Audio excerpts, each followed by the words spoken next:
ఒక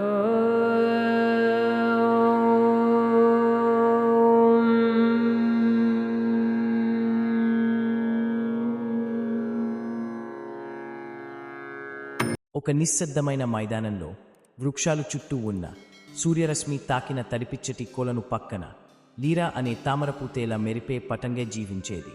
ఆమె రెక్కలు వర్ణరంజిత ధగడగలతో మెరుస్తూ గాలిలో తేలిపోతూ ఆ గాలి రేఖలే ఆమె గుండె పలుకుతుంటాయి. ఆమెకు వన్నె ఉన్న పూలు, నీలరంగు నీళ్లు, గాలిలోకి ఎగరే ఆహ్లాదకరమైన ప్రయాణం అన్నీ ఇష్టమే. బట్ ఆమెకు మించిన ఆనందం ఆమె నాట్యం.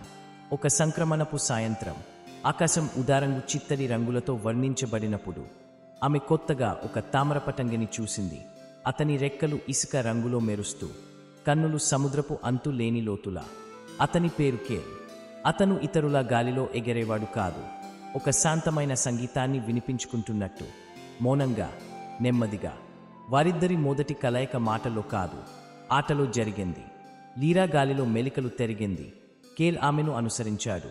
వారి ప్రయాణాలు ఆకాశంలో వ్రాయబడిన సంగీత నాట్యంలా కలిసిపోయాయి. ఆ క్షణం నుంచే వారిద్దరూ విడివడలేరు. ప్రతిరోజు వారు కొలనం పక్కన కలుసుకునేవారు, తామర పువ్వుల మీద మెరుస్తూ, నీటిలో ప్రతిబింబంగా కనిపించే నక్షత్రాలపై నాట్యం చేస్తూ. వారు రెక్కల చప్పుళ్లలో, గాలి తాకింపులో, గాలిమెట్ల మధ్య ఉన్న నిశ్శబ్దంలో మాట్లాడేవారు.